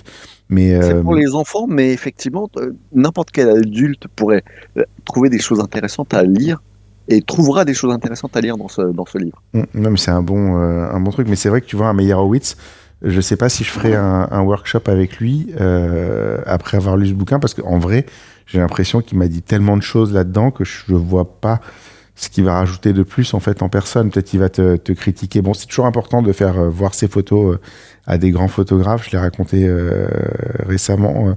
J'ai eu Eric Bouvet qui a jeté un œil à mes photos, qui a évacué celles qu'il trouvait pas trop mal et qui m'a dégommé sur les autres. Et je peux te dire que ça te remet bien les idées en place sur ta place réelle dans la chaîne alimentaire. Et ça te fait réfléchir. Après ça te fait vraiment réfléchir au moment où tu prends une photo à est-ce que je vais juste te gâcher de la péloche, en fait. C'est assez important. Mais les livres, putain, on a une richesse. Et en fait, j'ai l'impression qu'avec YouTube, on est devenu complètement fainéant parce que tu as des livres qui existent depuis des années et des années et qui te permettent d'apprendre tellement de choses que ça devrait être presque obligatoire quand tu veux faire de la photo. Et même, enfin, je veux dire, au quotidien, ils t'en sortent sans arrêt, quoi. Il y a ma copine Marine Poron qui en a sorti un il y a pas longtemps. C'est une tuerie. J'ai acheté un livre qui s'appelle Slow Photo il y a pas longtemps, qui est super sympa. J'en ai acheté un autre, j'ai oublié le titre. Je le reposterai dans les notes d'épisode. Pareil, je l'ai juste entrouvert au milieu de la Fnac. J'ai trouvé un conseil qui me parlait. Du coup, j'ai acheté le bouquin, tu vois, je l'ai pas lu depuis totalement, mais juste ce conseil a changé une manière de fonctionner chez moi. Et c'est assez fou, en fait, de se dire, et j'ai jamais eu une vidéo YouTube qui a eu cet effet-là sur moi. C'est pas... peut-être celle de Guillaume. Oh là là, c'est beaucoup d'honneur. Mais en même temps, Meyerowitz, il a 150 ans de carrière, donc forcément... Bah ouais. Et chaque interview de ce type-là, chaque livre, moi je me régale parce que c'est un... En fait, j'aurais bien aimé avoir ce monsieur comme mon papy de la photo. Ouais, tous. Hein. Je pense que... Et tu vois, le truc c'est que j'ai l'impression que tous les contenus que j'ai regardés ou que j'ai lus de lui, en fait, il y a une espèce de générosité où il va s'ouvrir. Tu vois, par exemple, je sais qu'il y a une captation d'une des conférences qu'il a fait à Arles il y a quelques années. Et ben c'est une pépite ce truc-là parce qu'il y a énormément de choses super intéressantes. Et c'est gratuit, c'est trouvable sur YouTube. C'est fantastique, quoi. Mais en gratuit, il y a énormément de choses, mais franchement, avec 20 balles de livres, quoi, tu peux déjà aller tellement loin et tu peux déjà découvrir tellement de choses. Et franchement, ouais, je suis un des... Enfin, j'ai une bibliothèque devant moi. Alors, elle est un peu déplumée parce que je suis en train de préparer un déménagement. Mais je pourrais, à portée de main, vous sortir une dizaine de bouquins comme ça qui valent la peine d'être lus, y compris des BD. Hein. Franchement, il y a un moment où sur le serveur Discord, je répète, dlodp.fr/Discord, rejoignez-nous, où j'étais en train de lire une BD de Johann Sfar qui s'appelle Les Idolâtres et j'arrêtais pas de poster des extraits de la BD. Je sais pas si vous vous rappelez, vous étiez tous là à l'époque déjà sur le Discord, mais t'as de l'inspiration absolument partout dans les livres. Et pareil, le livre, tu viens pas milliardaire en faisant des livres ou des BD. C'est souvent un truc à perte où tu gagnes vraiment pas beaucoup d'argent, sauf si t'es monstrueusement célèbre. Donc le livre, c'est vraiment un acte de générosité et c'est pas la solution de facilité pour partager quelque chose. C'est aujourd'hui, tu veux faire passer un message, c'est plus rapide sur TikTok, c'est plus rapide sur Insta, c'est plus rapide sur YouTube et c'est plus rapide sur Facebook que de faire un livre. Et tu vas toucher 100 fois plus de personnes. Mais avec moins de portée. Non, sur les réseaux. Moins d'effets. Enfin, tu touches plus de monde, mais. Ouais, moins longtemps. Moins longtemps, c'est. Ouais. Mais un livre, en fait, tu le poses là. C'est ce que je me dis avec le podcast à chaque fois que j'en fais. Je me dis, voilà, je le pose là, il est là, pour toujours. Et peut-être que dans 40 ans, ça change la vie de quelqu'un. Tu sais pas, en fait. Et quand tu crées pour la durée, c'est ça la bonne manière, non ? Ouais, mais seulement, il y a un point, c'est que je trouve que c'est vrai qu'aujourd'hui, nous avons accès à une foultitude de sources, à une quantité de données, de formation incroyable. Mais trop. Mais ce qu'on mémorisait en lisant un livre versus ce qu'on mémorise aujourd'hui en voyant la vidéo de Pierre et de Paul sur YouTube ou sur Insta, écoute, ce que tu as lu, tu le gardes en tête, quoi. Je prends un exemple tout simple. Le film Le Seigneur des Anneaux et le livre Le Seigneur des Anneaux. Je me rappelle très bien de tous les passages du livre Le Seigneur des Anneaux, mais le film, je peux le revoir demain en me disant, tiens, j'avais pas vu ce passage. Il y a la lecture, elle apporte une mémorisation différente. Alors après, peut-être que tu as lu Le Seigneur des Anneaux à une époque où tu étais plus jeune et plus investi, non ? C'est vrai que j'étais plus jeune, j'avais pas les 52 ans d'aujourd'hui. Non, mais ce que je veux dire, c'est que quand tu as 16 ans et que tu découvres Le Seigneur des Anneaux, et quand tu as 35 ans et que tu vas voir les films au cinéma, c'est pas le même investissement. Tu vois, quand tu as 16 ans, tu le relis 15 fois, tu relis les passages pour bien comprendre comment il était habillé, machin, truc, et qu'est-ce qui s'est passé et tout. Enfin, je veux dire, tu as une passion que tu n'as peut-être pas non plus... Enfin, le film, il est sorti quand tu avais la trentaine. T'as pas non plus ce dévouement quand t'as 30 ans, que t'as un boulot, tu vois le film une fois, tu le ranges. Non. Pour voir le film, j'ai pris un billet d'avion Alger-Paris. Ah oui, d'accord. Voilà, donc... T'es motivé, quoi. Pour reparler des livres, j'ai fait un truc que j'aurais jamais fait avant, mais je cherchais un livre absolument qui était introuvable, un livre de Joshua K. Jackson qui s'appelle Sleepless in Soho. Ouais. C'est un type en fait qui a fait des photos du quartier de Soho à Londres. Il ne peut pas dormir, ce type-là, et donc en fait, comme il peut pas dormir, il va faire des photos la nuit. Son bouquin est fantastique, mais introuvable à des prix corrects, et en fait, l'éditeur propose une version en PDF. Ouais. Et alors c'est moins tactile forcément, mais tu as le livre qui pèse beaucoup moins lourd et tu l'as au format numérique, et je trouve que c'est pas mal aussi parce que effectivement tu vas pas tourner les pages, tu vas moins avoir un format, une expérience tactile avec le livre, mais en revanche le contenu tu l'as à dispo. Et je trouve que c'est une alternative pour les gens qui n'ont pas forcément beaucoup de place ou beaucoup d'argent. C'est une alternative qui est plutôt intéressante. Si tu as le lien, ça je le veux bien parce que ça m'intéresse, je l'aime beaucoup, Joshua Jackson. Mais ouais, c'est après le problème en fait de lire sur un ordinateur ou sur un iPad, c'est davantage les notifications. Parce que j'aimais bien lire sur l'iPad, mais en fait le moindre message qui arrive te sort de ta lecture immédiatement, alors que tu prends un livre, tu peux tout poser à côté ou laisser dans ta chambre et puis tu vas te mettre dans le salon, tu vois, et en fait t'es pas interrompu, quoi. Mets-toi en mode avion. Non, c'est pas pareil. Malgré tout, t'as quand même des notifications. Moi, j'ai les agendas, les trucs, les to-do, les conneries. C'est pour ça que de plus en plus, je tends à revenir au papier, au cahier, au stylo, pour tout ça, parce qu'en fait, si t'as tout le temps des notifications, alors qu'en fait, le papier, tu choisis le moment où tu y vas. Et au final, on devrait tous faire ça. Est-ce qu'on réessaye de donner la parole à Leslie, qui s'est reconnectée ? Allô ? Bonsoir. Ah, bah voilà. Ça marche? Ça marche, on t'entend. Ça marche. Bon, ça va? Ouais, j'étais sur le téléphone, ça marchait pas, et donc là, je viens de me mettre sur l'ordinateur. Eh ben, nickel, bienvenue. Merci. On va te laisser la parole. Est-ce que tu as quelque chose que tu veux partager avec nous? Eh ben non, écoutez, moi, je vous écoute, je me nourris un peu de ce que vous dites, de toutes vos recos de livres, et je trouve ça hyper chouette. Moi, j'ai rencontré Julien à une sortie street photo récemment. Et j'ai redécouvert son podcast à ce moment-là, enfin, j'adore. Je suis en train de me faire tous les épisodes, alors, petit à petit, hein, parce que C'est donc toi qui fais commence à y en avoir pas mal.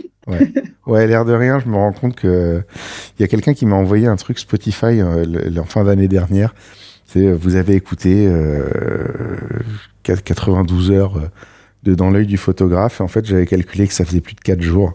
Et je me suis dit, mais le mec a passé 4 jours avec ma voix dans ses oreilles. Et ça fait peur, en fait. Ça fait vraiment peur. 4 jours sur un an. Oui, mais c'est énorme, en fait. Ou pas. C'est à consacrer un truc précis comme ça. Je suis très flatté d'avoir créé tous ces trucs-là et que ça ait tenu quelqu'un pendant aussi longtemps. Mais c'est toujours des chiffres très impressionnants. Il y a quelques mois, j'ai mon pote Eric Potier qui gère un club photo du côté de Suresnes et qui m'a invité à parler. Et je m'attendais à me retrouver face à une salle de 20 personnes. En fait, non, ils sont 100. Et 100 personnes dans une salle, c'est hyper impressionnant. Et je commençais à avoir sérieusement les miquettes. Et au moment où je monte sur scène, je me dis, mais attends, tu fais plus de 5000 écoutes par épisode et t'as peur de 100 personnes.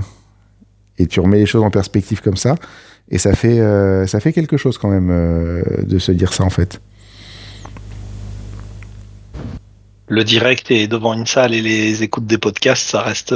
Devant une salle, en fait, si tu te casses la gueule, tout le monde le voit et tu peux pas le couper au montage. C'est un peu ça la différence. Mais la réalité, en fait, c'est que quand tu mets en perspective, c'est beaucoup plus risqué de parler à 5000 personnes par épisode qu'une fois devant 100 personnes dans une salle. Ouais, c'est surtout que quand t'es devant 100 personnes, tu te rends compte, enfin, t'as les regards qui sont vraiment directement sur toi. Ils sont là. Alors que quand tu fais tes épisodes, t'es vraiment en conversation avec ton interlocuteur et après, c'est ce message qui a une portée. Puis quand tu dis un truc qui est pas populaire, tu le vois tout de suite. Hein. Internet, n'oublie jamais. Ah non, mais j'avais une phrase dans la presse qui est un truc qu'un de mes anciens patrons disait. Donc je viens d'un milieu très dur qui est l'immobilier entreprise. Et un de mes anciens boss avait cette phrase qui était « Un bon confrère est un confrère mort ». Et je dis ça de but en blanc dans la présentation. Et j'ai senti comme un froid. Et donc, jusqu'au moment où j'ai expliqué le truc.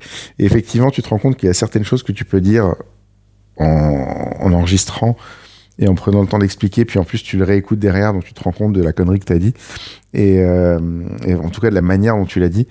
Et effectivement, c'est différent, c'est très très différent. Mais ouais, de remettre en perspective, c'est important. Mais voilà, encore une fois, moi je crée pour la longue durée, et tu vois la différence entre les deux en fait. Ouais, et puis là, t'en parlais, je crois, dans l'œil de toi-même, il y a pas longtemps, c'est... à partir du moment où tu avais fait 20 épisodes, tu étais dans les 1% des youtubeurs qui avaient tenu, enfin pas des youtubeurs mais des podcasteurs. Pas d'insulte, s'il te plaît. Enfin non, je vais pas dire ça parce qu'en plus il y a Guillaume, excuse-moi Guillaume. Je voulais pas te... Comment se tuer tout seul. Pas mélanger les torchons et les serviettes. Non mais Guillaume est un bon youtubeur. Tu connais la différence entre un bon youtubeur et un mauvais youtubeur? Il tire sur ce qui... Ouais, c'est la même chose que les chasseurs... chez les inconnus. Exactement. Je sais même pas pourquoi j'étais parti. Qu'est-ce que tu disais, Leslie? Excuse-moi, je t'ai coupé du coup. Je sais plus non plus. Non, je disais qu'à partir de 20 épisodes de podcast, t'étais déjà dans les, je sais pas, dans les 1% des podcasts. Des gens qui continuaient, en fait, qui tenaient. Voilà. Ouais. Donc tu dois faire partie des 0,05. Mais c'est encore une fois, tu vois les perspectives, ça prend pas beaucoup de savoir pour être dans les 5% des gens qui savent faire des meilleures photos au monde, tu vois. Le 1%, il est un peu plus compliqué, mais en réalité, voilà, c'est là, tout ce temps qu'on est, c'est assez facile de monter dans un top assez élevé de la photographie, en réalité. Donc tout remis en perspective, et c'est ce que je vends moi en fait. Je dis aux gens, voilà, je fais partie de ces quelques personnes qui sont capables de comprendre comment votre événement fonctionne, qu'est-ce qu'il faut en ressortir, comment je vais le capter et comment je vais raconter l'histoire. Mais parce que j'ai un peu travaillé dessus aussi et compris ça. C'est là que la street a son importance aussi dans le storytelling pour apprendre justement. Tiens Leslie, puisque tu as fait c'était ta première sortie street en plus, toi. Ouais, c'était la première. Du tout avant. Donc c'était la sortie street de la FFPMI qu'on a fait le mois dernier.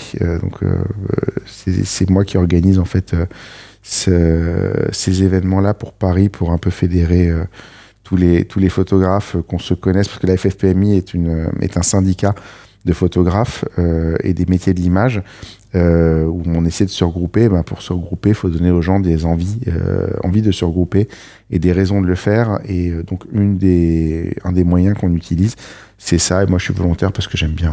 De toute façon, je le ferai quoi qu'il arrive, pour moi ou pour le podcast. Mais voilà, pour la FFPMI, du coup, ça a un certain sens aussi. Et ça permet de rencontrer des photographes plus ou moins expérimentés. Et quand il y en a qui ont des questions et qu'ils n'osent pas les poser, que du coup on a discuté comme ça, c'est peut-être un peu plus facile aussi. Et c'est important en fait qu'on soit tous d'accord sur le fait qu'un jeune photographe qui a des questions, il faut y répondre. Parce qu'en fait, on lui apprend à pas niquer le marché pour tous les autres, quelque part. Ça peut être pas déconnant de sauvegarder notre boulot aussi de cette manière-là et de former des gens qui vont pas dire 150 quand moi je dis 2000 en fait parce que ça fait bizarre aux clients. Ouais. Qu'est-ce que t'en as pensé, Leslie, alors de ta première sortie photo? Écoute, c'était hyper intéressant le groupe dans lequel on était. Il y a pas mal de personnes qui n'avaient jamais fait de street, qui n'avaient jamais fait cet exercice-là. Et tu vois que vraiment au début on tâtonne tous. Alors je sais plus si c'est toi ou Cécilia qui disait allez, il faut commencer. Ouais. Genre tout ce que vous voyez, vous prenez en photo. Et puis c'était hyper chouette d'être entouré de photographes qui ont l'habitude de ce genre d'exercice, parce que du coup ça te permet d'être guidé. Tu vois, c'est je crois que c'est Cécilia qui me disait tu prends tu te choisis soit des formes, soit des couleurs, soit des choses. Et tu vois, avec l'écoute de ton podcast, et notamment, je pense à l'épisode avec Elsa, où j'avais posté dans une des discussions sur le Discord, je me disais, maintenant, je ne sors plus du tout dans la rue de la même manière. C'est-à-dire que je suis sur mon vélo, j'accompagne ma fille à l'école, et là, je pense photo, je vois photo, je vois des motifs, des formes, des couleurs. Et voilà, ça m'a vraiment fait prendre conscience de tout ça. Et c'est un exercice qui est très chouette quand on n'a pas, même quand à la base on n'a pas de velléité d'aller là-dedans forcément. Ouais, c'est important. C'est important de le faire en fait. Je crois que la street, c'est avec toi Guillaume que je disais, il y a pas de street, il y a pas de mariage, il y a pas d'événement, il y a de la photo. Oui, c'est ça. C'est pendant cette fabuleuse interview. Ouais, faut vraiment que je la revoie. Tu sais, je sais pas si je te l'ai dit, c'est grâce à toi que mon fils s'appelle Elliot. Sans déconner. Non, c'est on fait, je sais plus à quel moment on l'a fait. Il est né en février.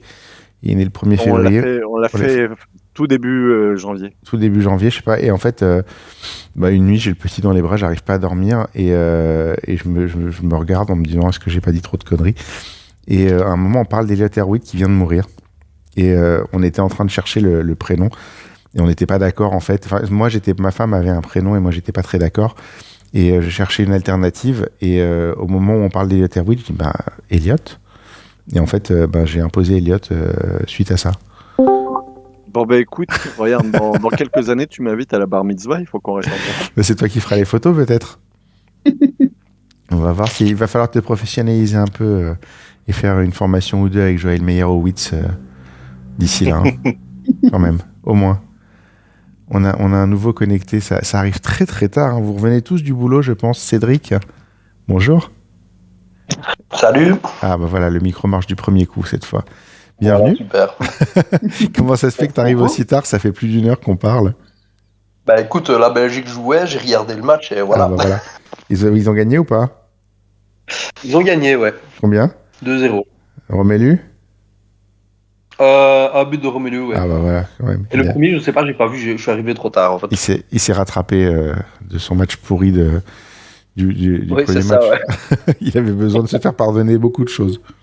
Surtout de toutes ces années à Manchester United. Voilà, Exactement.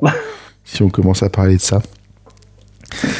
Ouais, donc bienvenue. Bah écoute, ça vient seulement de finir? Non, ça a fini il y a une trentaine de minutes à peu près, mais voilà, le temps de monter, de s'isoler, bon, enfin, pas faire trop de bruit pour madame qui dort déjà. D'accord. Bon, je sais pas si c'est une bonne idée d'enregistrer aussi tard en fait. J'arrive pas à définir. J'avais ce format de la libre antenne qui se faisait tard, qui durait longtemps, où ça partait dans tous les sens, et je me suis dit on va le faire tard le soir pour rester dans cette ambiance-là. J'arrive pas à définir quelle est la bonne heure en fait. Je me suis dit il y a sûrement des gens qui sont en train de shooter des mariages et qui sont à peine en train de rentrer, qui vont nous appeler de la route. Ça peut être pas mal. Est-ce que tu as un sujet, Cédric, que tu voulais aborder avec nous, du coup? Puisque c'est la libre antenne, c'est vous qui faites les sujets. Non, je veux dire comme ça, pas spécialement. Voilà, moi, comme j'ai expliqué quand je me suis présenté sur le groupe, pardon, je suis vraiment un débutant en photo. Et voilà, moi j'ai découvert ton podcast. Pour lequel j'ai directement accroché parce que il me parlait vraiment en tant que débutant. Ça me faisait vraiment plaisir d'entendre des gens qui vivent de la photo et qui font ça par passion, dispenser un petit peu leurs conseils. Et voilà, j'ai suivi ici sur les Discord quand tu as annoncé que tu ouvrais le Discord. Et voilà, je viens un petit peu découvrir. Bienvenue. T'es arrivé il y a combien de temps? Parce que j'ai pas été beaucoup là sur le Discord ce mois-ci, donc j'ai pu passer à côté pas mal de choses. Discord à peu près. Et pardon? Il y a une semaine. D'accord, oui, donc c'est pile dans le moment où j'ai été bien chargé. J'ai pas été beaucoup là depuis un mois et je vais pas être beaucoup là la semaine prochaine encore. Et après, on va reprendre un peu sérieusement le développement du Discord parce que c'est un outil très sympa en fait. J'aime bien. Je me rends compte qu'il y a plein de choses marrantes à faire une fois que Guillaume et moi on aura compris comment mettre en place un salon conférence plutôt qu'une discussion ouverte où on pourra gérer un petit peu les prises de parole des uns et des autres. Qui veut prendre la parole? Qui a quelque chose à ajouter? Pas tous en même temps. Alors moi j'essayais juste de laisser les autres parler parce que je trouve que j'ai déjà beaucoup parlé. Parle, je te laisse la parole volontiers. Non, mais je repensais à la photo que j'ai, à la suggestion d'invité que j'ai fait que j'ai fait ce matin ou hier, je ne sais plus. Et pour qui tu as mal identifié le photographe. Parce que j'avais son livre. C'est de pardon. Bah ouais. Ouais. C'était une ressemblance physique et donc je viens de réafficher une photo de Le Quérec et non, de pardon, on n'a plus de cheveux.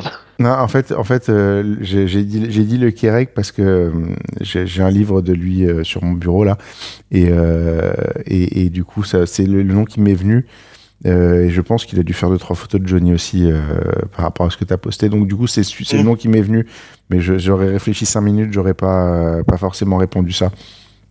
Alors après de pardon, il est dur à toucher quand même. Hein. Ouais, Le Quérec ça doit pas être beaucoup plus simple. Le Quérec, grâce à Cyril, mon ami Cyril Zexer, j'ai son numéro de téléphone. C'est juste que c'est un peu compliqué à organiser parce que c'est un vieux monsieur.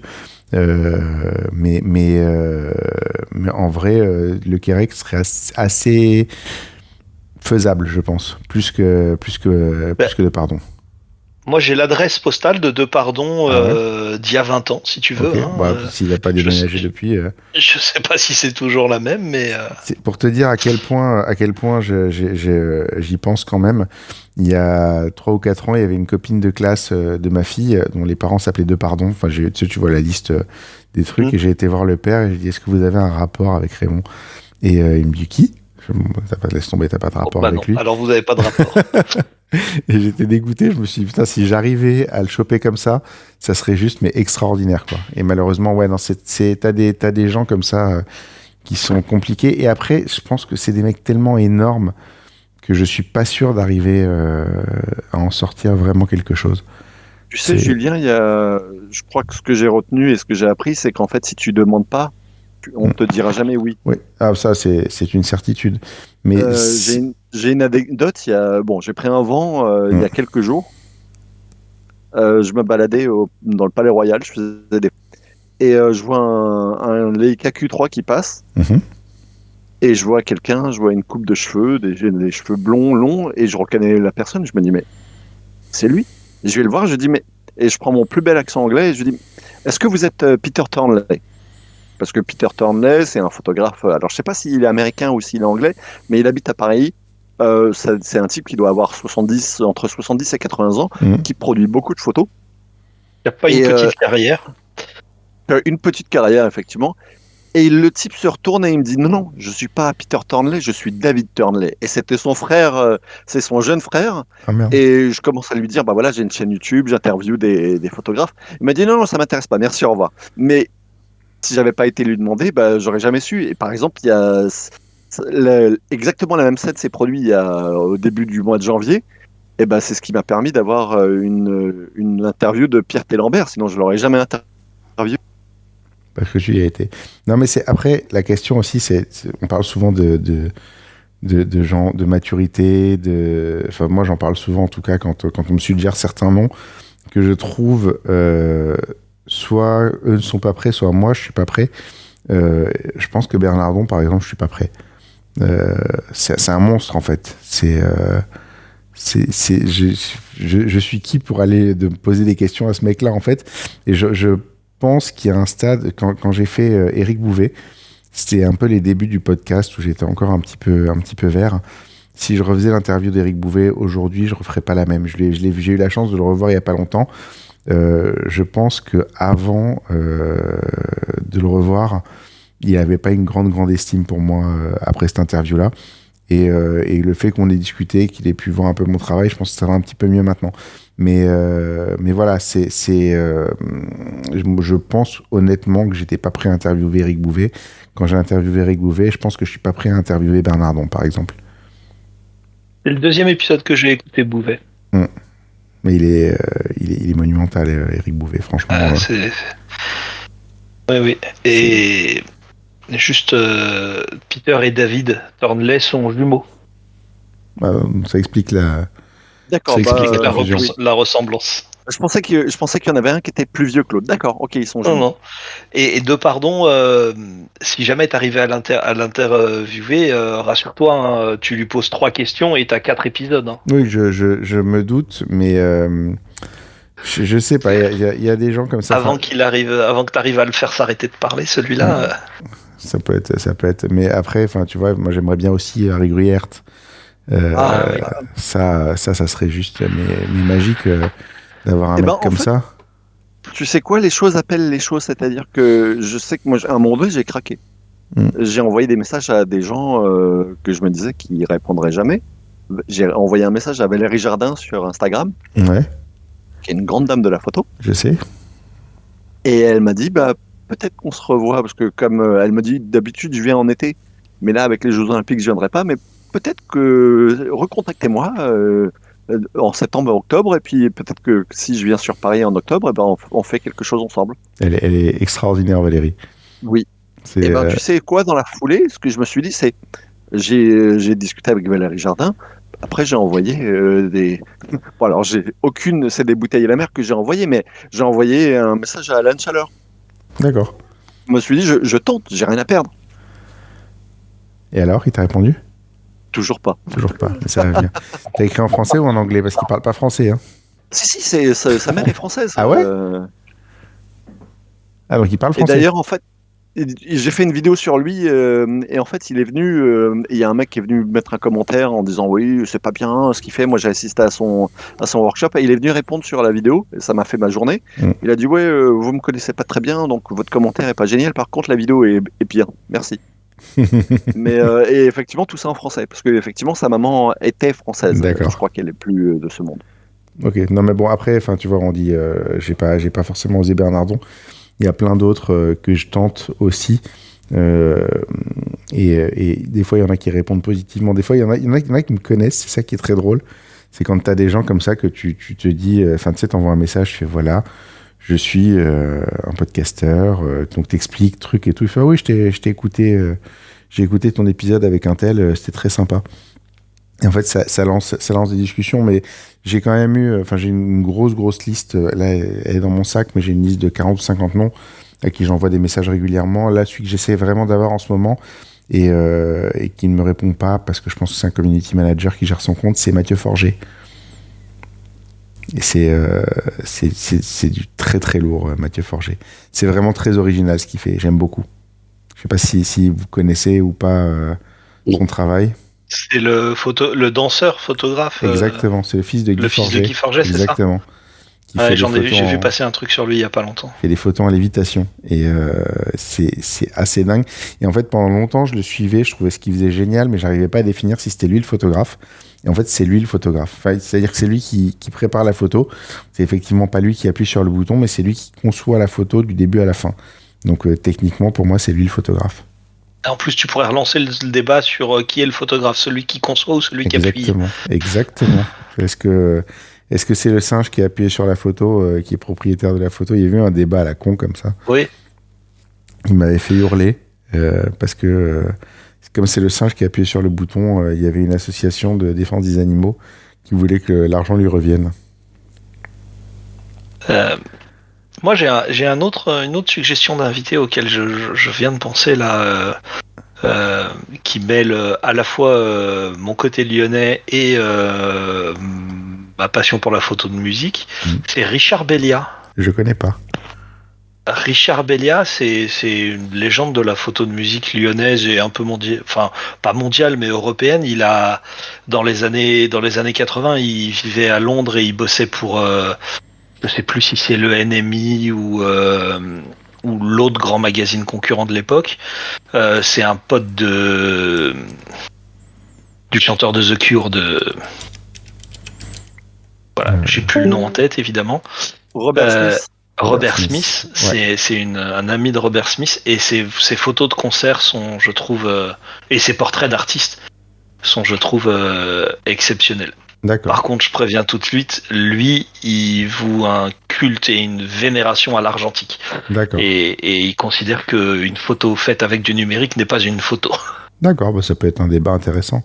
Surtout que moi, je vais lui expliquer que j'aime plus l'argentique parce que je comprends pas en fait qu'on succombe pas au confort du numérique, quoi. Ça peut être un grand débat, ça. Écoute, mon père fait de la photo depuis l'âge de 16 ans. Il en a 78 aujourd'hui. Donc il a connu l'argentique et il a connu le numérique. Et alors, quand je lui dis, et il a embarqué sur le numérique, hein. Et quand je lui dis finalement pour toi c'est quoi la différence, il me regarde avec quelque chose et il me dit ah si ça avait existé plus tôt. Donc faut savoir s'adapter, quoi. Ce serait peut-être pas le même photographe non plus parce que quand tu vois, ça me fait toujours rire. Je sais plus, un jour à l'époque où je donnais des cours de photo, il y a un mec qui me sort la phrase de Cartier-Bresson là. Faut faire tes 10 000 premières photos sont les plus mauvaises ou je sais pas quoi, le truc. Sauf que Cartier-Bresson, il disait 10 000 photos à l'époque de l'argentique, tu mettais 10 ans à les faire. Et aujourd'hui, avec un appareil numérique, tu fais 10 000 photos en 1 heure. Donc c'est plus la même. C'est plus la même. Et c'est vrai que si tu regardes, moi, combien de photos j'ai stockées, j'ai pas regardé depuis longtemps. Attends, mais si j'ouvre Lightroom juste pour rigoler. 10 000 photos en argentique, ça doit être le travail d'une vie, en fait. Parce que... Bah, c'est... Alors, regarde, en photos stockées dans mon catalogue, stocké, ça veut dire que j'ai viré beaucoup de photos au-dessus, j'ai 544 411 photos.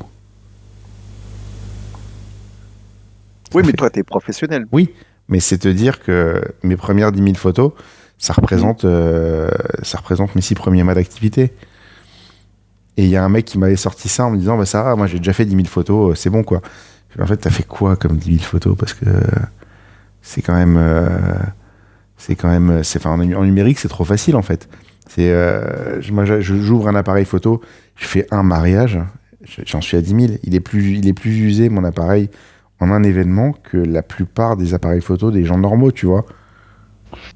Oui, mais est-ce que tu fais pas trop de photos sur un mariage? Si, clairement. Mais c'est un autre débat.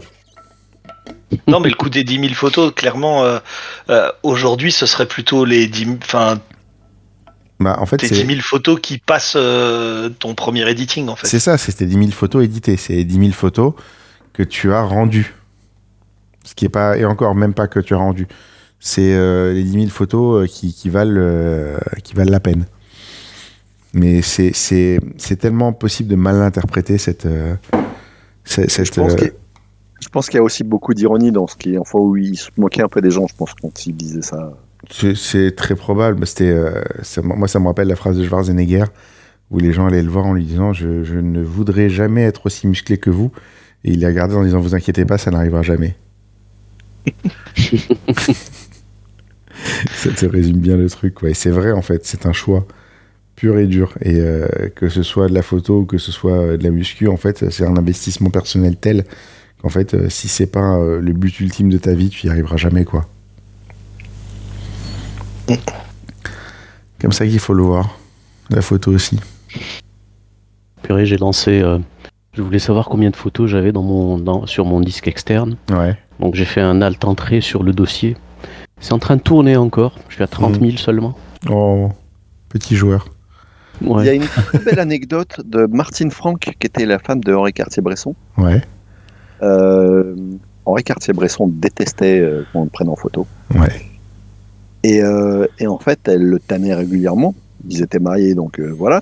Et en fait, il lui a offert un portrait, d'ailleurs qui est fantastique. En fait, c'est lui qui se regarde dans un miroir, qui est en train de faire un autoportrait. Et en fait, il lui a offert ça le jour de son anniversaire à elle. C'était son cadeau d'anniversaire. Il est bon. Il avait de l'humour, donc.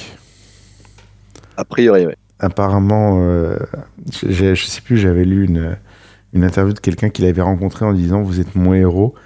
Et il a passé tout le peu de temps qu'il a discuté avec lui à chier sur la photo couleur, à dire que c'était de la merde, que c'était vraiment un truc d'amateur et truc, et l'autre il faisait que des photos couleurs. C'était pas Soul Lighter?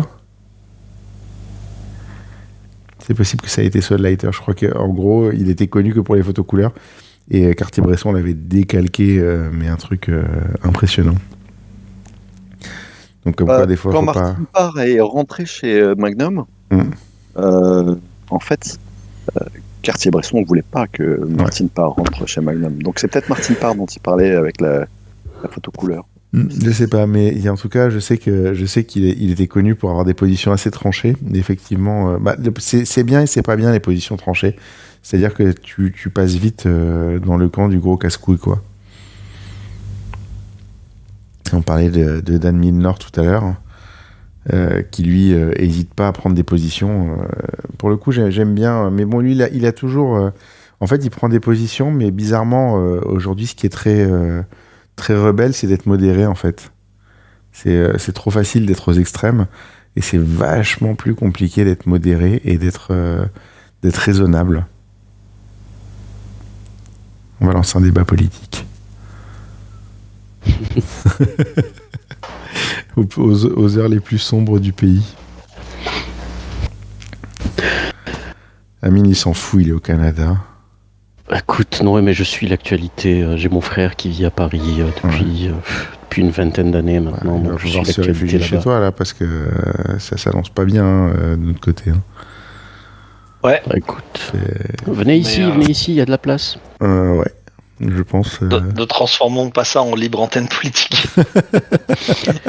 On va revenir à la photo. Je vais vous proposer un livre de. Je vous avais collé sa couverture sur le livre photo, mais j'ai pas parlé de ce qu'était ce livre.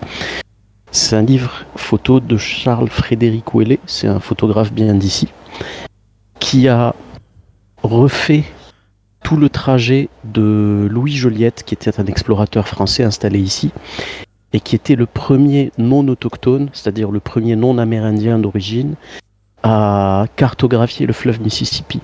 Donc le photographe, qu'est-ce qu'il a fait? Il a fait tout le parcours du confluent, enfin de comment que ça s'appelle, du lac Itasca qui est, je crois, au Minnesota, jusqu'à la fin du Mississippi, en prenant des photos de tous les endroits où s'était arrêté Louis Joliette, de très jolis noirs et blancs. Il y a franchement de très jolis noirs et blancs à l'intérieur et qui des fois on s'arrête à réfléchir parce qu'on se dit bon, ouais, c'est grand, c'est immense, mais qu'est-ce qu'il a photographié là? Si vous réussissez à le trouver dans une petite librairie en France, il est sympa, c'est 56,8 nord, 56,8 degrés nord et 33,35 degrés nord aussi. D'accord, un titre facile à retenir. Ouais, c'est pour ça que j'ai mis la photo sur livre un peu plus haut. Je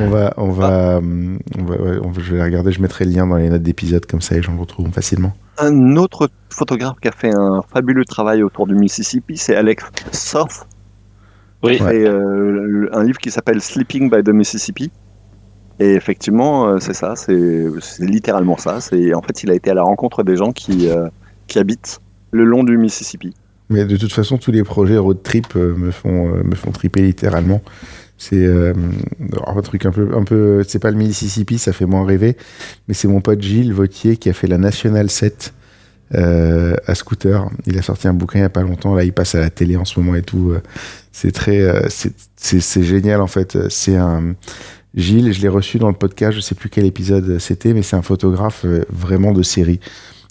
C'est quelqu'un qui va se mettre sur un sujet et qui est capable d'être focus dessus. Genre, il était en vacances dans une ville italienne en bord de mer et je sais pas pourquoi il s'est mis en tête de photographier toutes les devantures des clubs marins.